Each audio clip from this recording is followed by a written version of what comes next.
We are going to try to bisect the angle that is given.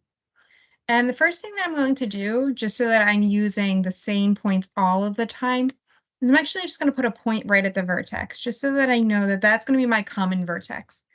Because, using these online tools, I may accidentally move it a teeny tiny bit, and I just want to have that point stably there. That's the point I'm always going to use.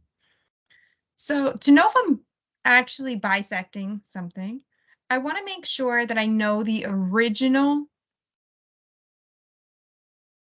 measurement. So I'm going to use this protractor, which you may or may not have used before. To use a protractor, you put this center point right on top of your vertex, and that's why it's going to be key to have that vertex already located, because it will snap it there for you. So you put it there, and then you use this other end, and it needs to sit on one of the rays. So that this point that has 0, this line that has 0, that it sits right on top.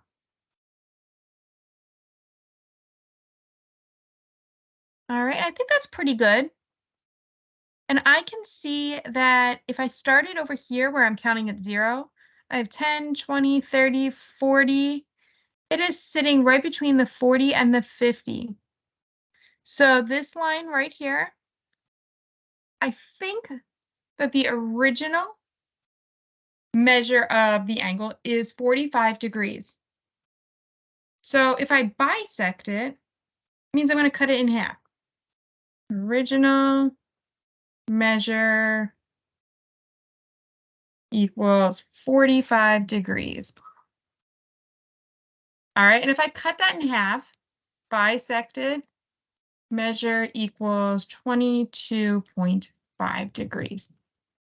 So when we're done bisecting, I want to go back and I want to just check it to make sure that this works. So I'm going to get rid of my protractor for right now.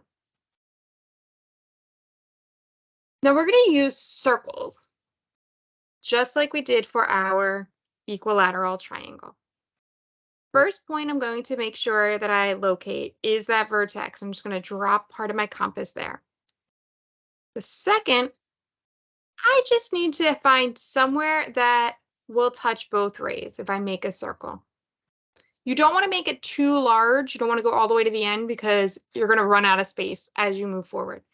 But it doesn't be right on top of it, of the vertex. Give yourself a little bit of space. I'm going to make my first circle right here.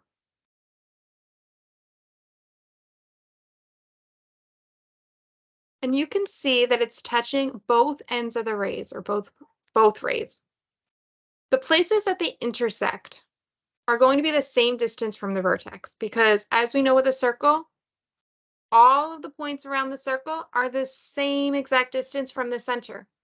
So if I'm using this as my center, this is the same distance, and this is the same distance. Those are going to be two key points when I bisect this angle. I'm going to take my compass again. Now I'm just going to place the one end, the point, right on one of the places where it touches the ray and this circle where they intersect. I'm going to change my color.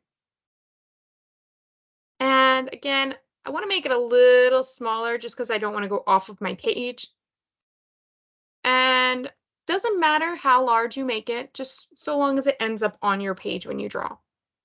You can draw a full circle if you prefer, or you could just draw a little arc. You just want to make sure your arc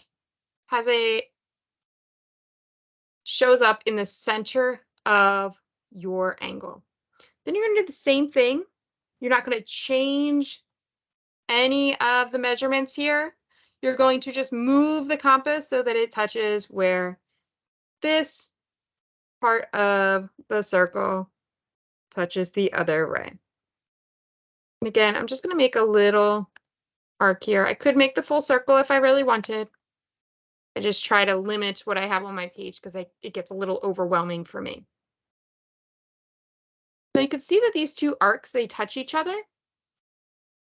I'm just going to put a little dot there because this is a key point. That's the intersection. And now I just have one last step. I'm going to draw a line segment that goes from this vertex to the intersection point. And hopefully you can see that I have two angles here. Now I got to see if I actually bisected it. Drag it over, sit it on that vertex again. Right, line up my 0. And one of the nice things about these tools is since they're online, you can make them smaller, you can make them bigger. I'm going to make it a little smaller so that it touches that green line. And I'm looking for each angle to measure about 22.5. There may be a little human error here in where I put my vertex. So we'll look. Again, you start at the side that has the 0. So 0, 10, 20.